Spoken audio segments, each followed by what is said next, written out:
నీ స్వరము వినిపించు ప్రభువా, నీ దాసుడాలాకించు. నీ స్వరము వినిపించు ప్రభువా, నీ దాసుడాలాకించు. రండి ప్రార్థన చేసుకుందాం. ప్రింగళ మా కొడవ తండ్రి, నమ్మకమైన మా దేవా, నీకు స్తోత్రాలు చెల్లించుకుంటున్నాం. మీరు అంతా కాపాడారు, భద్రపరిచారు, మీరు కృపించారు, మీకు స్తోత్రాలు. ఈ రాత్రి కాల సమయంలో మా ప్రభా నీ మాటలు కొన్ని మేము ధ్యానించబోతుండగా మీ దాసును అభిషేకించుకొని గొంతును ముట్టి స్వరాందా చేయమని ప్రార్థిస్తుంటున్నాం. వినేవారందరికీ క్షమాభివృద్ధి కలుగు చేయమని ప్రార్థిస్తుంటున్నాం. ఎవరి నిర్లక్ష్యంగా వినకుండా జాగ్రత్తగా విని వారి జీవితాలు, కుటుంబ జీవితాలు, సంఘ జీవితాన్ని సమాధానం కట్టేవారిగా చేయమని ప్రార్థన చేస్తూ, అంధకార శక్తులని మీ నామపడ బంధిస్తూ బయట ఎలాంటి డిస్టర్బెన్స్ లేకుండా చేయమని వేడుకుంటూ యేసు పరిశుద్ధ నామమున స్తుతించి ప్రార్థించి గణపరిచి వేడుకుంటున్నాము తండ్రి. ఆమేన్. ఈ రోజున నిన్నడ మనం చూస్తూ వచ్చిన భాగంలో రెండవ భాగం చెప్తానని చెప్పాను. మూడో భాగాన్ని గురించి మనం ధ్యానించేప్పటికే సామెతల గ్రంథం మరి ఆ మాటను మనం చదువుకుంటూ వచ్చాము. సామెతల గ్రంథంలో ఉన్న మాటను 4వ అధ్యాయంలో 24వ వచనం, మూర్ఖం మాటలు నోటికి రానీకము, పెదవుల నుండి కుటిలమైన మాటలు రానీకము అంటున్నాడు. ఇక్కడ నిన్న మనం చూస్తూ వచ్చాము. ఇంకో మాట కూడా ఉంటుంది, అది కూడా ఇదే సామెతల్లోనే. ఆ మాట కూడా జ్ఞాపకం చేసుకుందాం. సామెతల్లో 21వ అధ్యాయము 23వ వచనం, నోటిని నాలుకను భద్రం చేసుకునేవాడు శ్రమ నుండి తన ప్రాణమును కాపాడుకొనును అంటున్నాడు. నోటిని నాలుకను భద్రం చేసుకునేవాడు శ్రమల్లో నుండి తన ప్రాణమును కాపాడుకొనును అంటున్నాడు. కానీ దాని అర్థం ఏంటి? ఒక వ్యక్తికి, ఏ వ్యక్తికైనా సరే, ఎక్కడైనా ఒక శ్రమ వచ్చిందంటే దానికి ప్రాముఖ్యమైన కారణం ఏంటంటే మన నాలుక, మన నోరు, మన మాట. అందుకనే సామెతల గ్రంథంలో సొలొమోను విషయాలు చెప్తూ వస్తున్నాడు. నీ నోటిని భద్రం చేసుకో, అప్పుడు నీకు వచ్చే శ్రమ నుంచి నువ్వు కాపాడబడతావు అన్నాడు. భద్రం చేసుకోవడం అంటే ఏంటి? మనం భద్రం చేసుకోవాలనేది విలువైన వస్తువులను, బంగారం లాంటివి, డబ్బును, విలువైన వస్త్రాలను మనం భద్రం చేసుకుంటాం. అంటే సేఫ్గా, ఎలాంటి నష్టం కలగకుండా చూసుకుంటాం. అలాగనే మన యొక్క ఆత్మీయ జీవితానికి కానీ, మన శరీర సంబంధమైన జీవితానికి కానీ, మన మానసిక పరిస్థితికి ఏదైనప్పటికి కూడా మనం క్షేమంగా ఉండాలి అన్నప్పుడు మొట్టమొదటికి ఇక్కడ చెప్పే మాట ఏంటంటే మన నాలుక, మన మాట, మన నోరు. కాబట్టి ప్రియమైన సోదరి సోదరులారా, అది ఏమిటి అని అనుకొని మనం లెక్క ప్రకారం లెక్క లేకుండానే మనం మాట్లాడుతూ ఉంటే అనేకమైన శ్రమలు అక్కడ వస్తున్నాయి అనే మాట మనం చూస్తున్నాం. కాబట్టి బైబిల్ గ్రంథంలో కూడా ఇష్టానుసారంగా మాట్లాడి, ఇష్టానుసారంగా చెప్పి అనేకమైన శ్రమలకు వెళ్ళిన వాళ్ళు లేకపోలేదు. ఉదాహరణ హాగర్ చెప్పాడు. మరి సారా చెప్పింది తన భర్తతోటి, హాగర్ని ద్వారా మన బిడ్డలకు ప్రశ్నించుకుందాము అంది. అప్పుడు ఆ మాట విన్నాడు. ఒక్క మాటే కదా, కుటుంబంలో ఎన్ని శ్రమలు వచ్చినాయి ఒకసారి ఆలోచించండి.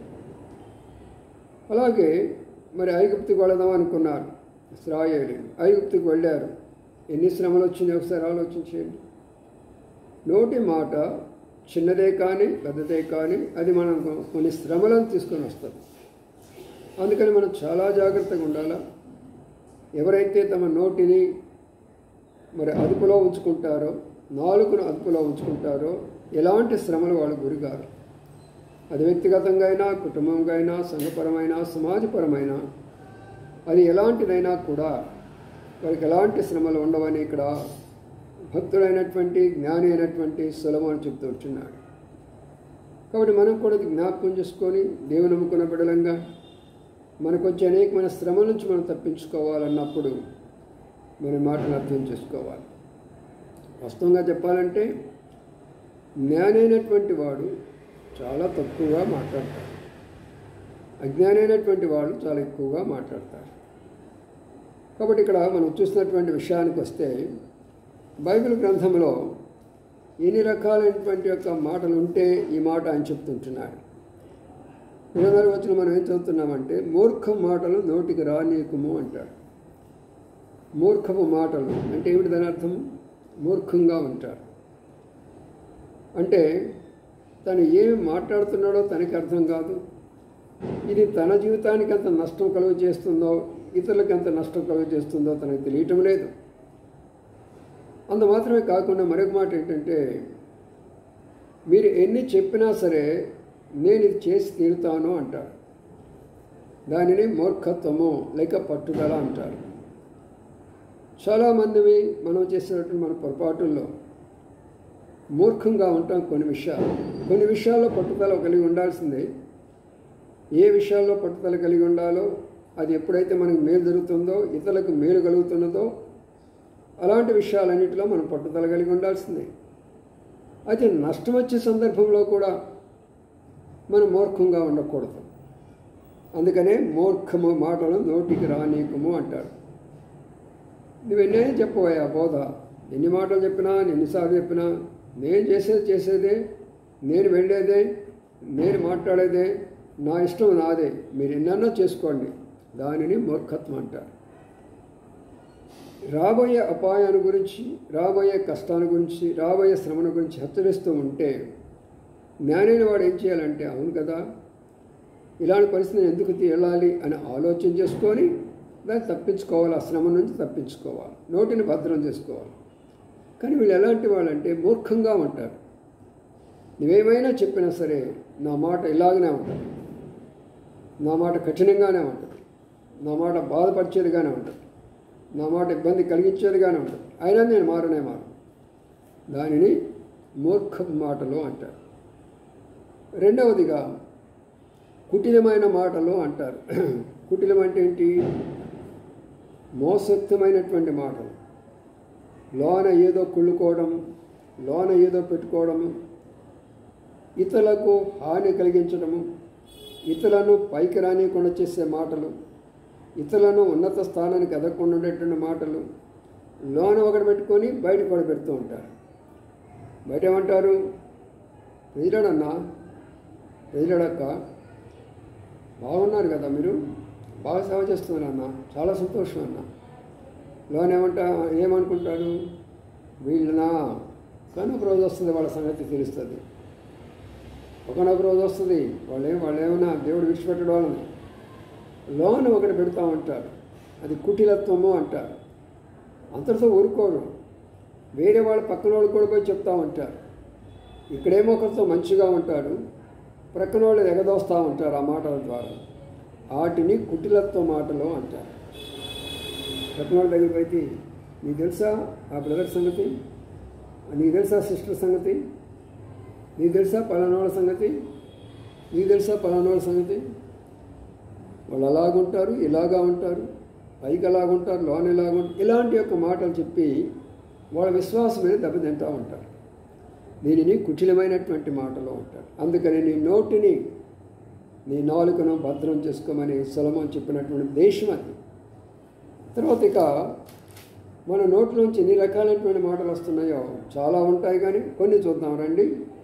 దేవుని వాక్యంలో ఉన్నటువంటి కొన్ని మాటలు మనం జ్ఞాపకం చేసుకుందాము. అదే 5వ అధ్యాయంలోకి వస్తే 3వ వచనం అంటున్నాడు, జార స్త్రీ పెదవుల నుండి తేనెకారును, దాని నోటి మాటలు నూనె కంటే నునుపైనవి, దాని వలన కలుగు ఫలము ముసిడి పండంత చేదు, అది 2 అంచుల గల కత్తి అంత పదునుగలది, దాని నడతలు మరణములకు దిగుటకు దారితీయును, దాని అడుగులు పాతాళమునకు చక్కగా చేరును. వాహ్! ఇక్కడ ఒకరి గురించి రాయబడుతుంది, జారస్త్రీ అంటే ఒక పురుషుడు కాకుండా అనేక పురుషులతో, యవనస్తులతో పాటు సంబంధం కలిగినటువంటి స్త్రీని జారస్త్రీ అంటారు. తన యవన కాల్ప యొక్క కోరికను తీర్చుకోవడం కొరకై అనేక మంది యవనస్తులతోటి సంబంధ బాంధవ్యం కలిగి ఉండే వాళ్ళని జార స్త్రీలు అంటారు, లేక వ్యభిచార స్త్రీలు అని కూడా అనుకోవచ్చు ఒక రకంగా. అయితే వాళ్ళు ఎలాగా మాట్లాడతారంటే దాని పెదవుల నుండి తేనె కారుతుందట. తేనె అంటే తెలుసు కదా మీకు, తీయగా ఉంటాయి. వాళ్ళు మాట్లాడుతుంటే, ఆ స్త్రీలు వచ్చి మాట్లాడుతుంటుంటే ఎంత తీయగా ఉంటాయంటే మనం ఆకర్షితులైపోతూ ఉంటాం. ఆ మాట మనం లోబడిపోతూ ఉంటాం. ఆ మాటలు మనం కట్టుబడైపోతూ ఉంటాం. ఎంత నున్నగా మాట్లాడుతుంది, ఎంత నూనె కారినట్లు మాట్లాడుతుంది, ఎంత తేనె కారినట్టు మాట్లాడుతుంది. ఎలాగ మాట్లాడదు మీరంటే నాకు ఎంత ప్రేమో, మీ కొరకు నేను ప్రాణం కూడా పెడతాను, నిజంగా మీరు నన్ను ప్రేమిస్తున్నారు, నన్ను ఎవ్వరింతగా ప్రేమించలేదు. ఇలాంటి యొక్క మాటల ద్వారా ఏం చేస్తున్నారు ఆ స్త్రీ? మరి తనను లోబర్చుకొని ఎక్కడ తీసుకెళ్తుందంటే పాతాళ లోకానికి తీసుకెళ్తాను. చూసారా? కాబట్టి ప్రియమైన సోదరి సోదరులారా, ప్రాముఖ్యంగా యవనస్తులారా, పరస్త్రీలకు దూరంగా ఉండండి. వాళ్ళ మాటలకు లోబడిగాకండి. చాలా తీయగా మాట్లాడతారు, మనం లోపరుచుకుంటారు, మనం మోసపోతాము, మీరు మోసపోతారు, తర్వాత పాతాళానికి వెళ్ళిపోతారు. అందుకని పరిస్థితుల్లో కూడా ఆ యొక్క పెదాల నుండి లేక నోటి మాటలు, నూనె కంటే నూనెపైన మాటలు ఏమాత్రం కూడా మీరు అంగీకరించవద్దు దయచేసి. అందుకనే ఇలాంటి నోటి మాటలను బట్టి దేవుడు తీర్పు తెచ్చుకొని ఉంటాడా? అందుకనే పాతాళ లోకాన్ని పంపిస్తున్నాడు. నిన్నే చెప్పాను కదా, మన యొక్క నోరు ఎంత భయంకరమైనటువంటి విషయమో, మన ప్రతి మాట కూడా దేవుని దగ్గర నిలబడి లెక్క అప్పగించాలన్న విషయాన్ని గురించి మనం చూస్తూ వచ్చాం కదా. అందుకని ఈరోజు కూడా అదే విషయాన్ని గురించి ప్రభు మనతో మాట్లాడుతుంటున్నాడు. సరే, అక్కడ ఒక రకమైనటువంటి అయిపోతే మరి అదే 7వ అధ్యాయంలోకి వస్తే 20వ వచనంలో చూద్దాం. అది తన అధికమైన లాలన మాటల చేత లోపరుచుకొను అంటున్నాడు. లాలన మాటలు, లాలన అంటే ఏంటి? లాలించే మాటలు. ఒక బిడ్డకి నిద్ర రాలేదనుకోండి, మనం ఏం పాడతాము? జోలపాట పాడతాము. జోజమ్మ జోజో అనే ఒక జోలపాట పాడుకుంటూ ఉంటాం కదా, దానిని లాల. అలాగనే ఈ స్త్రీలు కూడా లాలన పాటలు పాడుతూ ఉంటారు. మనం నిద్రపుచ్చుతూ వస్తారు, మనం మైమర్పిస్తూ వస్తారు. ఎంత లాలనగా ఉంటాయంటే వాళ్ళ యొక్క మాటలు వింటుంటే హాయిగా నిద్ర వస్తూ ఉంటుంది. వాళ్ళ దగ్గరే కూర్చోబుద్ధి పుట్టింది, వాళ్ళ మాటలే వినబుద్ధి పుట్టింది. ఎంత చక్కగానో అనిపిస్తుంటూ ఉంటాం మనం. చూసారా ప్రియులారా, ఎంత బాగా లాలిస్తారు తెలుసునా? మీరు కానీ నా మాట వింటే నేనేం చేస్తాను తెలుసునా? నేను మీ కొరకే ఎంత ప్రయాసపడతాను తెలుసునా? మీ కొరకే నేను ఎలాంటి వంటలు తయారు చేస్తాను తెలుసునా? మీ కొరకే నేను ఎంత ప్రయాసపడతాను, నేను మీ కొరకే ఎన్ని కష్టాలు పడతాను, ఎన్నో విధాలైనటువంటివి. అంతేకాదు హెచ్చిస్తూ ఉంటారు మనల్ని. నువ్వు ఇంతవాడు అయిపోతావు, అంతవాడు అయిపోతావు, నిన్ను మించినటువంటి తెలివి గలవాడు లేడు, నిన్ను మించినటువంటి జ్ఞానం గలవాళ్ళు లేరు, నీవంటే చాలా గొప్ప పేరు ప్రఖ్యాతులు కలిగినవాడు. అనేకమైన లాభాలను మాటలు మెప్తే ఏ యవనస్తుడు పడిపోకుండా ఉంటాడు, ఏ పురుషుడు పడిపోకుండా ఉంటాడు. అందుకనే నోటి మాటల్లో ఉన్న భయంకరమైనటువంటి విషయం. ఒక మనిషి యొక్క నోటిలో నుంచి ఇన్ని రకాల మాటలు వస్తున్నాయో చూడండి. అంతటితో అయిపోలేదు. నోటి మాటలు లాలనైన మాటలు పలికి కిందేమని తెలుసా? తను పలికిన ఇచ్చకపు మాటలో దాన్ని ఈడ్చుకొని పోయేను. ఇచ్చకమైన మాటలు. ఇచ్చకమైన మాటలు అంటే ఏంటి? తనకిష్టమైనటువంటి మాటలు. అందులో చాలా ఇది ఉంటుందన్నమాట. అంటే నవ్వినట్టు, కవించినట్టు, అలాగనా, ఇలాగ చేస్తానన్నావు కదా, అలాగ చేస్తానన్నావు కదా, మరి ఎందుకు చేయలేకపోయినాను? నువ్వు చేయగలవు, నీ దగ్గర శక్తి ఉంది, నీ దగ్గర జ్ఞానం ఉంది. ఇచ్చికమైనటువంటి మాటలన్నీ చెప్పేసేసి ఒక పశువునుగా లాక్కొని వెళ్ళినట్టు లాక్కొని వెళ్ళిపోతుంది. అందుకనేముంది? లాలన మాటలు, ఇచ్చిక మాటలను పెట్టుకొని ఎక్కడ తీసుకెళ్తుందంట? పాతాళ లోకానికి తీసుకెళ్తుందట. చూసారా ప్రియులారా? మనుషుని యొక్క నోటిలో నుండి ఎలాంటి మాటలు వస్తున్నాయో చూడండి. మనమేమనుకుంటున్నాం? దేవుని అనుకున్నామే, కానీ దేవుని నమ్ముకున్న తర్వాత మన మాటలు ఎలాగా ఉన్నవి అనే విషయాన్ని గురించి మనము ఇక్కడ ధ్యానిస్తూ వస్తుంటున్నాం. ఇక్కడ చూసినట్లయితే అదే 10వ అధ్యాయంలోకి వద్దాము. సామెతల గ్రంథం 10వ అధ్యాయంలోకి వస్తే 13వ వచనంలో, వివేకుని పెదవుల నుండి జ్ఞానము కనబడును, బుద్ధిహీనుని వీపునకు బెత్తమే తగును, భక్తిహీనుల నోరు బలత్కారము మరుగుపరచును అంటున్నాడు. చూసారు, ఇక్కడ వివేక పెదవులు జ్ఞానం కనబడుతుందట. ఎవరైతే వివేకం కలిగి ఉంటారో వాళ్ళు ఏం కనబడతారంటే జ్ఞానంగా మాట్లాడతారంట. ఎప్పుడైతే నువ్వు జ్ఞానంగా మాట్లాడతావో నువ్వు ఒకటి కడుతున్నావని గుర్తుపెట్టుకో. ఎప్పుడైతే వివేకంగా మాట్లాడుతున్నావో, వివేకం అంటే ఏది చేయాలా ఏది చేయకూడదా అనేది జ్ఞానం చేత కట్టబడుతుంటుందన్నమాట. కాబట్టి వివేకమైనటువంటి మాటలు కొన్ని ఉన్నాయి, లాలన మాటలు కొన్ని ఉన్నాయి, నూనె కంటే నూనె పైన మాటలు కొన్ని ఉన్నాయి, దేనికంటే కారేటటువంటి మాటలు కొన్ని ఉన్నాయి. మరికొన్ని మాటల్లోకి వద్దాం, చూద్దాం రండి. ఇంకా మనము ఎలాంటి మాటలు మాట్లాడతామో ఆ మాటల్లో ఉన్నటువంటి దోషం ఎలాంటిదో ఒక్కొక్కటి మనం గమనిస్తూ పోదాం. 12వ అధ్యాయంలోకి వద్దాం. 12వ అధ్యాయంలోకి వస్తే అక్కడ 25వ వచనంలో, ఒకని హృదయంలోని విచారము కృంగచేయును, దయగల మాట దాన్ని సంతోషపెట్టును. ఒకని హృదయంలోని ఏముందంట? విచారము కృంగుతూ ఉంటుంది. అంటే ఎవరైనా వ్యక్తి ఉన్నారనుకోండి, మీ స్నేహితులు కావచ్చు, మీ బంధువులు కావచ్చు, లేక ఇంటి వాళ్ళే కావచ్చు, ఏదో పరిస్థితిని బట్టి కృంగిపోతుంటున్నారు.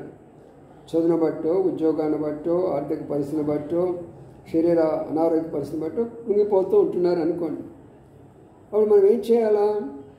దయగల మాట వానిని సంతోషపెట్టును అంటారు. అంటే మన మాటల్లో ఏముండాలా? దయ ఉండాలా, కనికరం ఉండాలా. అంటే మన మాట తీరు ఎలాగ ఉండాలంటే తనకు సంతోషం కలిగించేది ఉండాలి.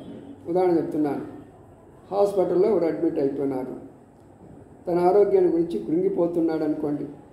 ఇప్పుడు మనం వెళ్ళి ఏం చేయాలా? మనం ఎలాగే వాళ్ళతో మాట్లాడాలా? ధైర్యపరిచి మాట్లాడాలా. ఎందుకండి బాధపడుతున్నారు మీరు?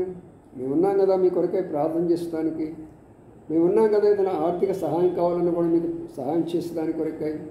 మంచి హాస్పిటల్ ఇదంతా కూడా, డాక్టర్లు కూడా చాలా మంచివాళ్ళే, మంచిగా నేను చూస్తున్నారు. మేము డాక్టర్స్ కూడా మాట్లాడొచ్చాము, వాళ్ళు అయిపోతుందంటే చక్కగానే మంచి ఆరోగ్యం వస్తుందని చెప్తున్నారు. మీరేం కృంగిపోవాల్సిన పని లేదు, మేమున్నాం మీ కొరకై. అది దయగలనటువంటి మాట. అంటే మనం ఏం చేస్తాము? సరేనా, ఏం జరిగేదేదో జరుగుతుందిలే, డాక్టర్ చేసేది డాక్టర్ చేస్తారులే, ఆ దేవుడే ఏం చేయాలన్నా కూడా. మనం ఏం చేస్తాం? అందరికి వస్తూ ఉంటాయిలే రోగాలు, నీకే కాదు అందరికి వస్తాయి రోగాలు, ఓర్చుకోవాలన్నా. ఇందులో దయగల మాటలు ఉండవు. అందుకని ప్రియమైన సోదరి సోదరులారా, మన దయగల మాటలు మనం మాట్లాడితే దానికి మంచి ప్రతిఫలం, బహుమానం మన ప్రభు మనకిస్తాడు. ఆ నోరు ఎంతో శ్రేష్టమైనది, ఆ నాలుక ఎంతో శ్రేష్టమైనది, ఆ మాట ఎంతో శ్రేష్టమైనటువంటి. అందుకనే దయగల మాటలు అనే మాట చాలా శ్రేష్టంగా కనబడుతూ వస్తుంది ఇక్కడ. తర్వాత మరొక విషయాన్ని చూస్తే అదే సామెతల గ్రంథంలో 10వ అధ్యాయంలోకి వద్దాం. 10వ అధ్యాయంలోకి వస్తే 23వ వచనంలో మంచి మాట ఉంది. సరిగా ప్రత్యుత్తరం ఇచ్చిన వాని దాని వలన సంతోషం పుట్టును, సమయోచితమైన మాట ఎంతో మనోహరము అంటున్నాడు. సరిగా ప్రత్యుత్తరం ఇవ్వాలట, సమయోచితమైన మాట అంటే దాని అర్థం ఏంటి? మనం మాట్లాడేటువంటి మాట సందర్భాన్ని బట్టి మాట్లాడుతూ రావాలి. చాలామంది మాట్లాడుతూనే ఉంటారు, ఒక విషయం మాట్లాడుతుంటే వేరే విషయాన్ని తీసుకొచ్చి అక్కడ పెడతారు. అది సమయోచితము కాదు. అది మనము ఒకవేళ ఉదాహరణ చెప్తున్నాను, మీరు అర్థమయ్యే రీతిగా ఏదైనా ఒక వ్యక్తిని గురించి మాట్లాడుతున్నాము, తన ఆరోగ్య పరిస్థితి గురించో లేక ఆర్థిక పరిస్థితి గురించి మాట్లాడుతున్నాం. అప్పుడు మనం ఏం చేయాలంటే ఆ సమయంలో వాళ్ళకి ఎలాంటి మనం ధైర్యపరచగలమో ఆదరించగలమో అది నేను కానీ మీరు కానీ మనం అందరికి కలిసి ఆ మాట చెప్పాలి. దాన్ని సమయోచితమైన మాట అంటారు. కొంతమంది ఏం చేస్తారంటే ఆ మాట ప్రక్కన నెట్టేస్తారు. ఆ సమయానికి అవసరం కానటువంటి విషయం ఏదో ఒకటి తీసుకొని వచ్చి పెడతారు. నేను కూడా పోయినసారి అక్కడికో పోయాను, ఇక్కడికి వెళ్ళాను, అక్కడికి వెళ్ళాను, అది అటు జరిగింది, ఇది ఇట్లా జరిగింది, వాళ్ళకి నష్టం వచ్చింది, ఏడికి నష్టం వచ్చింది, చెప్పలేము. ఇదంతా కూడా ఇది సమయోచితమైనటువంటి మాటలు కాదు. ఏ సమయంలో ఏ ఏ ఏ యొక్క మాట అవసరమో అదే చెప్పాలి. ఇప్పుడు ఉదాహరణకు మనం వాక్యమే చెప్తాం అనుకోండి. ప్రార్థన సమయం వచ్చినప్పుడు ప్రార్థన సంబంధించిన వాక్యమే చెప్పాలి. బైబిల్ పఠనం అన్నప్పుడు బైబిల్లో ఉన్నటువంటి పఠనాన్ని వారికి బోధిస్తూ రావాలి. యవనస్తుల మీటింగులు ఉన్నప్పుడు యవనస్తుల యొక్క జీవిత విధానాల గురించి వాళ్ళు చెప్తూ రావాలి. సండే స్కూల్ పిల్లలు అన్నప్పుడు వాళ్ళకి కావాల్సిన స్టోరీస్ వాళ్ళకి మనం చెప్తూ రావాలి. సహోదరు యొక్క పరిచయం అన్నప్పుడు వారికి కావాల్సినటువంటి సహోదరులు, వారి గృహాలు, వారి భర్తలు, వారి బిడ్డలు ఎలా కట్టుకోవాలి దాని గురించి మాట్లాడాలి. దీనిని సమయోచితమైనటువంటి యొక్క బోధ అంటారు. అలాగనే మాటలు కూడా మన దగ్గర బంధువులు రావచ్చు, మిత్రులు రావచ్చు, ఇరుగు వారు రావచ్చు, లేక మన ఆఫీసులో కొందరు రావచ్చు. కానీ మనం మాట్లాడేటటువంటి మాట ఆ సమయానికి సరిపోతున్నదా, ఆ సమయానికి సరిపోతుందా లేదా ఒకసారి ఆలోచన చేసుకోవాలి. దానిని సమయోచితమైనటువంటి మాట అంటారు. అందుకని పైన ఏమంటారా, సరిగా ప్రత్యుత్తరం ఇచ్చాలా అంటున్నాడు. సరిగా అంటే ఏంటి? ఉన్నది ఉన్నట్లుగా యథార్థం చెప్పాలి.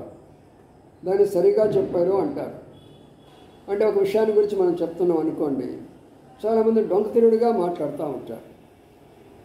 అంటే ఒక విషయం చెప్పాలన్నప్పుడు, అన్నా ఈ పని చేస్తే ఇది జరుగుతుందన్నా, ఇలాగ చేయను, ఇలాగ చదువుకోను, ఈ విధానంగా చదువుకో మంచి మార్కులు వస్తాయి, ఈ విధానంగా కష్టపడమ్మా నీకు మంచి ఇది జరుగుతుంది, ఈ విధానంగా నీ యొక్క భర్తకు లోబడి నేను బాగా ప్రేమిస్తాడు, ఈ విధానంలో నీ భార్యను ప్రేమించయ్యా, అది చెప్పే సమయోచితమైన రీతిగా చెప్పరు.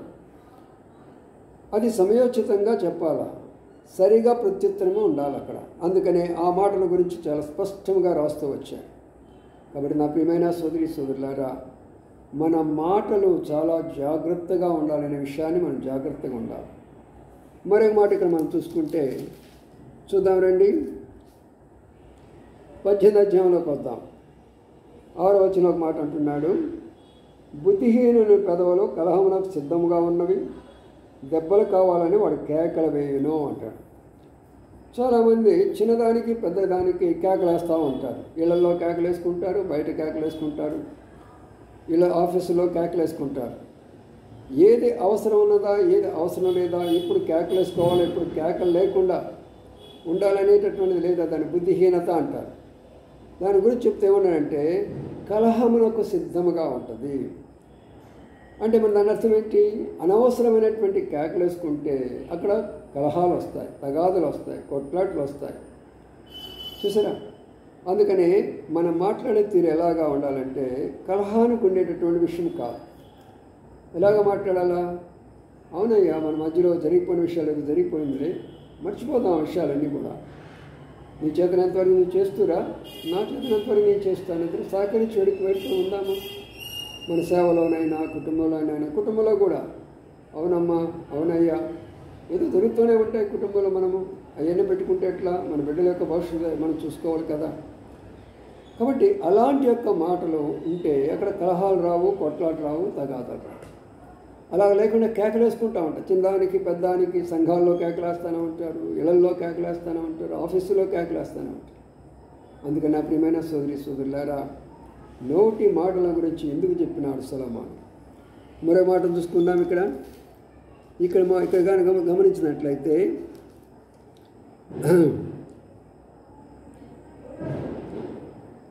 21వ అధ్యాయంలోనే 20వ వచనం అంటున్నాడు, తన తండ్రినైనను తల్లినైనను దూషించువాని దీపము కారు చీకటిలో ఆరిపోవును అంటున్నాడు. ఇక్కడ దూషణకరమైనటువంటి మాట, దూషించడము, ద్వేషించడము, దూషించడం. దూషించడం అంటే ఏమిటి? తండ్రిని తల్లిని దూషిస్తూ ఉంటారు కొంతమంది బిడ్డలు. ఎట్లా దూషిస్తారు? నువ్వు నాకేం చేసావు కాబట్టి, నన్నేమాత్రం నువ్వు చదివించావు, నాకేమాత్రం బట్టలు కుట్టించావు, నాకేమాత్రం డబ్బులు సహాయం చేస్తున్నాను అని కొంతమంది బిడ్డలు తల్లిని తండ్రిని దూషిస్తూ ఉంటారు. మీరు ఎప్పుడు ఇలాగనే ఉన్నారు, మమ్మల్ని కూడా ఇలాగనే చేశారు, మీ బ్రతుకులు అట్లయిపోయినాయి, మా బ్రతుకులు అట్లా చేసేసారు, మీరు చదువుకోలేకపోయినారు, మమ్మల్ని చదువుకోలేకుండా చేసేసారు, వాళ్ళని దూషిస్తూ ఉంటారు వీళ్ళు. అలాంటి యొక్క యవనస్తులారా, అలాంటి బిడ్డలారా, కారు చీకట్లో మీ దీపం ఆరిపోతుందంటే మీ జీవితంలో పైకి రాలేరు, మీ జీవితంలో ఏది సాధించలేరు. ఏ తల్లినైనా తండ్రినైనా ఒక బిడ్డగాని దూషించాడా ఆ దీపం వెలగదిక, అది వెలిగే ప్రసక్తి ఉండదే ఉండదు. సాక్షాత్ ప్రభువే చెప్తున్నాడు ఆ మాట. ఎందుకంటే చిన్నగా ఉన్నప్పుడు తల్లి నిన్ను పెంచి పాలిచ్చి పెద్దగా చేసి వస్త్రాలేసి స్నానం చేయించి తండ్రి తీసుకుని వెళ్ళి స్కూల్లో చేర్పించి విద్యాబుద్ధులు చెప్పేసి నీకు తోడుగా ఉండి పడినప్పుడు పైకి లేవదీసేసి నిన్ను నడిపించి ఒక స్థాయికి తీసుకొని వస్తే ఆ తల్లిని తండ్రిని దూషిస్తారా? అందుకనే దూషణ మాటలు ఇక్కడ మాట్లాడుతూ ఉండకూడదు. అలాంటి దూషణ మాట్లాడేవా నువ్వెన్నడూ పైకి రాలేవు, నీవెన్నడూ కూడా ఉన్నతమైన స్థానంలోకి ఎదగలేవు. అందుకని ఆ మాట అక్కడ రాస్తూ దాని గురించి రాస్తూ వచ్చాడు. తర్వాత ఇంకో మరో మాట మనకి జ్ఞాపకం చేసుకుందాం. 23వ అధ్యాయంలోకి వస్తే ఆడొక మాట ఉన్నది. అక్కడ ఉన్న మాట ఏంటంటే 8వ వచనంలో నీవు పలికిన పైన మాటలు వ్యర్థములగును అంటాడు. ఏమంటున్నాడు? పలికినటువంటి మాటలు అంట వ్యర్థమైపోతాయంట. ఏంటంట? ఇంపైన మాటలు. ఇంపైన మాటలు అంటే ఏంటి? ఇతరులను ఆకర్షించుకోవడానికి, ఇతరులను మన చేతిలో పెట్టుకోవడానికి, ఇతరులను మనం గుప్పిట్లో పెట్టుకోవడానికి, ఇతరులను మనం మన యొక్క మార్గంలో లాక్కోవడానికి కొరకై ఆకర్షణమైనటువంటి మాటలు మాట్లాడుతూ ఉంటాం. ఈ రోజుల్లో అదే జరుగుతుంది కదా. ఎందుకు జనాలు గుంపులు గుంపులుగా మరి మీటింగులకు వెళ్తున్నారు, పబ్లిక్ మీటింగులకు అంటే అక్కడ ఇంపైనటువంటి వర్తమానాలు ఉంటాయి. పాపాన్ని ఖండిస్తారా? పాపం చేసేవాడిని గద్దిస్తున్నారా? పరిశుద్ధంగా జీవించమని చెప్పగలుగుతున్నారా? నీతికి యథార్థంగా జీవించమని చెప్తున్నారా? అలాంటి చెప్తే ఎవరు రారు అక్కడికి. భయం అక్కడ పోవాలంటే అది భక్సింగ్ గారు చేస్తుండేవాడు. ఆయన వాక్యం చెప్తూ ఉన్నప్పుడు ప్రజలు గడగడలాడిపోయేటటువంటి వాడు. అధికారంతో చెప్పేవాడు, గద్దించి చెప్పేవాడు, పాపాన్ని గురించి చెప్పేవాడు. ప్రజలు గడగడలాడిపోతుండేవాడు, తట్టుకోలేకపోయేటటువంటి వాడు. ఈనాడు నీవు ఇంపైన బోధ చేస్తున్నావు, వాళ్ళకు అనుకూలమైనటువంటి బోధ చేస్తున్నావు. అందుకనే ఆకర్షితులైపోతున్నారు, గుంపులు గుంపులుగా నీ దగ్గరికి వస్తున్నారు. అయితే రాయబడిన మాట అర్థం చేసుకేముందో, సమస్తము మాటలు వ్యర్థములైపోతాయి. ఎంత ఇంపుగా నువ్వు ఇంట్లో మాట్లాడినా బయట మాట్లాడినా బోధలు చేసినా వారికి ఇష్టకరమైనటువంటి మాటలు నువ్వు ఎంతగా చెప్తూ వచ్చినా అన్నీ వ్యర్థమే, అన్నీ వ్యర్థమే. అందుకని ఆ మాటల గురించి అక్కడ చెప్తూ వచ్చినాడు. 16వ వచనం అంటున్నాడు మళ్ళీ 23వ అధ్యాయం సామెతలు 16వ వచనం నీ పెదవులు యథార్థమైన మాటలు పలుకుట విని నా అంతరంద్రములు ఆనందించును అంటున్నాడు. చూసావా? ఒక వ్యక్తి మాటలో నుంచి యథార్థత వచ్చిందనుకో, యథార్థమైన మాటలు వస్తే లోన్ ఎంతో సంతోషంగా ఉంటుంది. ఏం బాబు కాలేజీకి పోయావా? వెళ్ళలేదమ్మా ఈ రోజున. వాళ్ళ అమ్మగారు కోప్పడవచ్చు, వాళ్ళ నాన్నగారు కోప్పడవచ్చు, కానీ తన హృదయంలో నేను సత్యం చెప్పాను, నేను యథార్థత చెప్పాను. కొంతమంది విద్యార్థులు ఎలాగుంటారు? అవును నేను వెళ్ళాను, కాలేజీకి వెళ్ళాను, వెళ్ళలా రోజు సినిమాకి వెళ్ళి ఉంటాడు, స్నేహితుల దగ్గరికి వెళ్ళి ఉంటాడు, కానీ లోన తన అంతరంగంలో గొడవ జరుగుతూ ఉంటుంది, సంతోషం ఉండదు, నెమ్మది ఉండదు, సమాధానం ఉండదు. అందుకని ఎప్పుడైనా సరే యథార్థంగా ఉండడానికి ప్రయత్నం చేయాలి. విశ్వాసులైన వారు, ప్రభు నమ్ముకున్నటువంటి వారు, ఎప్పుడైతే నువ్వు యథార్థంగా ఉంటావో అప్పుడు నీకు లోనంతో సంతోషము ఉన్నతున్నట్లుగా చెప్పండి, తప్పేం లేదు అందులో. ఎన్ని మార్కులు వచ్చినాయి? నాకు ఇన్ని మార్కులు వచ్చినాయి. ఎంత ఉద్యోగం వచ్చింది? నాకు ఇంత ఉద్యోగం వచ్చింది. నీ జీతం ఎంత? అంత జీతం నాది. ఎక్కడ ఉంటున్నా పలానా స్థలంలో ఉంటున్నావు, ఏ సంఘాన్ని పెడుతున్నా పలానా సంఘంలోకి వెళ్తున్నావు, ఎప్పుడు మారు మనసు పొందావు, ఇట్లా మారు మనసు పొందావు. యథార్థంగా ఉండండి. మరి బంధువులు వచ్చినప్పుడేమో హిందువుల్లా కనబడతారు, మళ్ళీ ఏమో ప్రభు బిడ్డలు వచ్చినప్పుడేమో మళ్ళీ క్రైస్తవులుగా కనబడతారు. అది యథార్థత కాదు. యథార్థమైన మాటలు పలకాల అంటాడు. అదే మనం చూస్తే 23వ అధ్యాయంలోనే 33వ వచనంలో ఏముందో చూద్దాం. విపరీతమైన నీ కన్నులకు కనబడను, నీవు వెర్రి మాటలు పలుకుదు అంటాడు. వెర్రి మాటలు పలికేవాళ్ళు ఎవరు? త్రాగుబోతాడు. వాళ్ళు ఏం మాట్లాడతారో వాళ్ళకే తెలియదు, పిచ్చి మాటలు మాట్లాడుతూ ఉంటారు. ఓ చావు, నీ చావు నువ్వు చావు, నా చావు నేను వస్తాను. అది వెర్రి మాటలు. నువ్వు వెళ్ళిపో, నేను హోటల్కి వెళ్ళి తింటాను, నీవు సంపాదించుకో, వెర్రి మాటలు అవన్నీ కూడా. ఏం భయం అనుకుంటున్నావా? నువ్వంటే భయం అనుకుంటున్నావా? లేకపోతే నువ్వేమన్నా చేస్తాననుకుంటున్నావా? పిచ్చి మాటలు, వెర్రి మాటలు అంటారు ఇవన్నీ. ఎవరికి వస్తాయి? త్రాగుబోతులకు వస్తాయి. కాబట్టి ప్రియమైన సోదరులారా, ఎంతమంది అయితే త్రాగుబోతులుగా ఉంటున్నారో వారందరూ కూడా వెర్రి మాటలు మాట్లాడేవారుగా కనబడుతూ ఉంటున్నారు. 24వ అధ్యాయంలోకి వస్తే మరొక మాట కనబడుతుంది ఇక్కడ. వారి హృదయం బలాత్కారము చేయి యోచించును, వారి పెదవులు కీడును గురించి మాట్లాడును. ఏమండి, ఏం మాట్లాడుతున్నారంట? ఏం మాట్లాడుతున్నారు?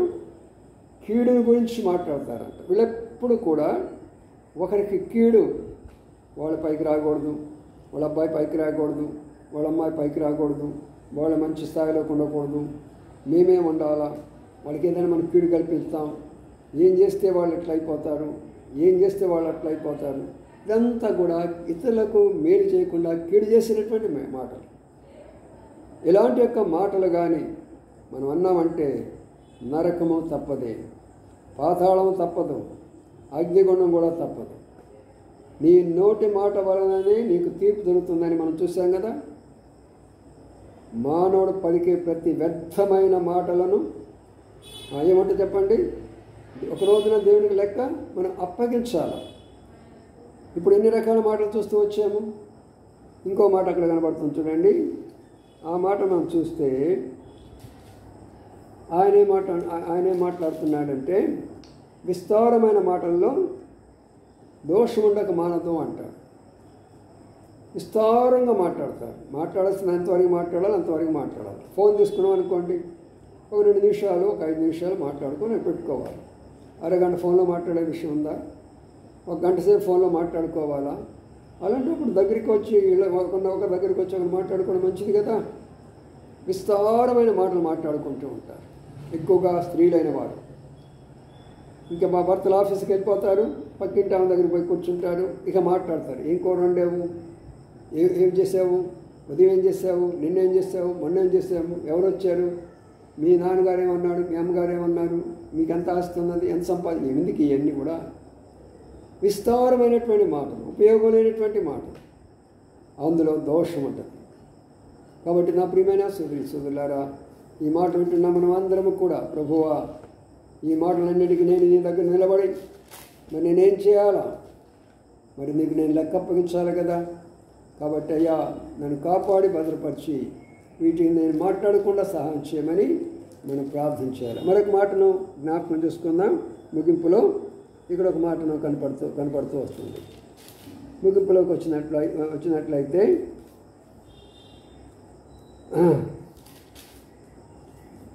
అక్కడ ఒక మాటను చెప్తూ ఈ మాటను ఉపయోగించారు. ఏమని ఉపయోగించారు అంటే,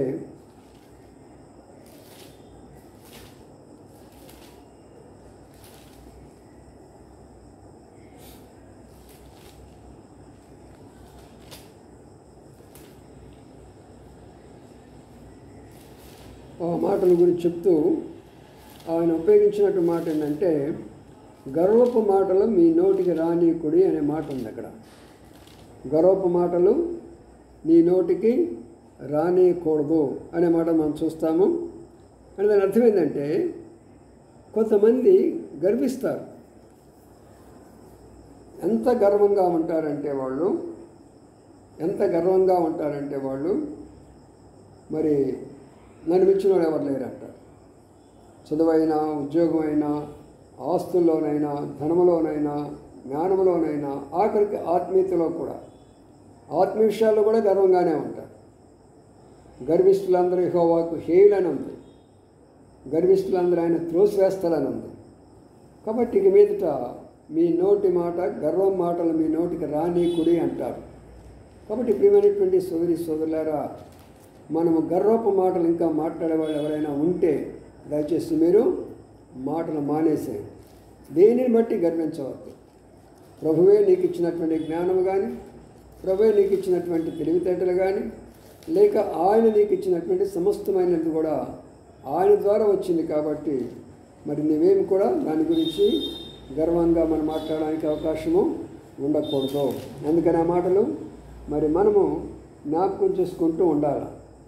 మొదటి సమూయేలు గ్రంథం 2వ అధ్యాయంలో 3వ వచనం అంటున్నాడు, యెహోవా అనంత జ్ఞాని దేవుడు, ఆయన క్రియలను పరీక్షించువాడు. ఇకను అంత గర్వంగా మాట్లాడుకుడి, గర్వ మాటలు మీ నోటికి రానీకుడి అంటాడు. చూసావా, గర్వపు మాటలు. కాబట్టి మనం నోట్లోంచి ఏమాత్రం కూడా గర్వ మాటలు రాకుండా మనం జాగ్రత్తగా చూసుకోవాలి. దేవుడు మనల్ని హేయం చేస్తాడు, త్రోసివేస్తాడు. అటు వారి పరలోకానికి పోయేదానికి అవకాశం లేదు. ఆఖరికి మాట చదువుకుందామా, ప్రార్థన చేసుకుందాం. మత్తయి సువార్తలో ఉన్నమాట, మత్తయి సువార్త ఆ మాట చదువుకొని ప్రార్థన చేసుకుందాం. ఇన్ని రకాల మాటలు ఉన్నాయి, ఇంకా చాలా ఉన్నాయి, చెప్పుకోవడానికి సమయం లేదు కాబట్టి అంతటితో ముగిస్తుంటున్నాను. ఈ మాట చదువుకొని మనము ప్రార్థన చేసుకుందాం. మత్తయి సువార్త, మత్తయి సువార్త 12వ అధ్యాయం 36వ వచనం. నేను మీతో చెప్పిందేమనగా, మనుషుల పలుకు వ్యర్థమైన ప్రతి మాటను విమర్శన దినమందు లెక్క చెప్పవలసి ఉండును. నీ మాటను బట్టి నీతిమంతుడు అని, నీ మాటను బట్టి అపరాధం అని తీర్చబడుతుందంట. అర్థమైనప్పుడు ఏమని చెప్పండి అక్కడ, వ్యర్థమైన ప్రతి మాట విమర్శన దినం అవుతుంది. ఎక్కడ ప్రభు మనల్ని విమర్శిస్తాడు, ప్రతి మనిషిని విమర్శిస్తాడు. మన పనులు బట్టే కాదు, మన మాటలను బట్టి కూడా మనం విమర్శిస్తాడు. మనము దేవునికి 3 విషయాలు లెక్క అప్పగించాలా. మాటల విషయంలో లెక్క అప్పగించాలా, పనుల విషయంలో లెక్క అప్పగించాలా, మనకిచ్చిన తలాంతులను బట్టి ప్రభు దగ్గర మనము ఆయనకి మనం లెక్క అప్పగించాలి. కాబట్టి ప్రియమైన సోదరులారా, మనం మాట్లాడే ఏ మాట అయినా సరే దినమంతట్లో ఎన్ని మాటలు మనం మాట్లాడుతున్నాం, ఎన్ని ఉపయోగకరంగా ఉన్నాయి, ఎన్ని వ్యర్థమైపోయినాయి. అందుకని మనం జాగ్రత్తగా ఉంటే, ఉపయోగకరమైన మాటలు మాట్లాడుతూ ఉంటే పరలోకానికి వెళ్తావు, ఉపయోగాన్ని లేకపోతే పాతాళానికి వెళ్తావు. ప్రార్థన చేసుకుందాం. ప్రేమల మా పరలోక తండ్రి, నమ్మకాన్ని మా దేవానికి స్తోత్రాలు చెల్లించుకుంటున్నాం. చక్కని మాటలు మాతో మాట్లాడుతూ వచ్చారు. ఒకనొక రోజున మేము మీ దగ్గర నిలబడినప్పుడు దాని తండ్రి మా ప్రభువా, మమ్మల్ని మీరు జ్ఞాపకం చేసుకొని విమర్శించే సమయంలో మా మాటలను బట్టి మాకు తీర్పిస్తారు. కాబట్టి మమ్మల్ని జ్ఞాపకం చేసుకోమని ప్రార్థన చేస్తుంటున్నాం. అయ్యా, నీ నోటిని భద్రపరచుకోమని చెప్పావు, నాలుకను భద్రపరచేసుకోమని చెప్పావు, పెదాలను భద్రపరచుకోమని చెప్పారు. ఎందుకు చెప్పారు అనేది ప్రభా మేము చూస్తుంటే చాలా ఆశ్చర్యకరంగా ఉన్నది. ఇన్ని రకాలైన మాటలు నా నోటిలో ఉన్నాయా? లాలన మాటలు, దేనికంటే నూనెపైన మాటలు, ప్రభా మా తండ్రి గర్వపు మాటలు, తండ్రి మా ప్రభా ఈ రీతిగా కుటిలమైన మాటలు, మూర్ఖమైనటువంటి మాటలు, ఇంపైన మాటలు, ఆదరకరమైన మాటలు, దయగలిగినటువంటి మాటలు, ప్రభా మా తండ్రి ఇంకా మా ప్రభా వ్యర్థమైనటువంటి మాటలు, లాలన చేసినటువంటి మాటలు, ప్రభా ఆకర్షించినటువంటి మాటలు, ఎన్నో విధాలైనటువంటి మాటలు మా నోటి నుంచి వస్తున్నాయి. వీటన్నిటి కొరకై మీ దగ్గర నిలబడితే మేము ఎక్కడ తట్టుకోగలము? నన్ను కూడా క్షమించండి, మమ్మల్ని కూడా క్షమించండి. మా నోటిని అదుపులో ఉంచుకోవడానికి సహాయం చేయమని ప్రార్థిస్తున్నాను. బాబు శశాంకాన్ని బట్టి మీకు స్తోత్రాలు. మొదటి 21 సంవత్సరాలు కాపాడి భద్రపరిచినారు. 22వ సంవత్సరంలో ప్రవేశపెట్టారు. ఆ బిడ్డను దీవించి ఆశీర్వదించండి, ఆరోగ్యకరంగా ఉంచండి. చేసే బాధ్యతలో కావాల్సిన జ్ఞానము తెచ్చేయండి. తల్లిదండ్రులకు విధేయత కలిగిన బిడ్డగా, సంఘంలో నమ్మకమైన బిడ్డగా మీ కొరకాయ మంచి సాక్షిగా చేయమని ప్రార్థన చేస్తున్నాను. కుటుంబాన్ని అంతా కూడా దీవించి ఆశ్రయించమని వేడుకుంటున్నాను. అలాగే ఎవరే విషయాల కొరకాయ ప్రార్థించమని కోరుతున్నారో వారి అవసరాలన్నీ కూడా తెచ్చవలసిందిగా వేడుకుంటూ ఘనత మహిమ ప్రభావం మీకు ఆరోపించుకుంటూ యేసయ్య పరిశుద్ధ నామమున స్తుతించి ప్రార్థించి గణపరిచి వేడుకుంటున్నాము తండ్రి. ఆమేన్. అందరూ ప్రైజ్ లార్డ్. ప్రభు చిత్తమైతే రేపు సాయంకాలం మరి 7:30 గంటలకు మనం అందరం కూడా ప్రార్థన కొరకై కూడుకుంటాం. ఇక్కడ అందరూ కూడా రావాల్సిందిగా మనం చేస్తున్నాం.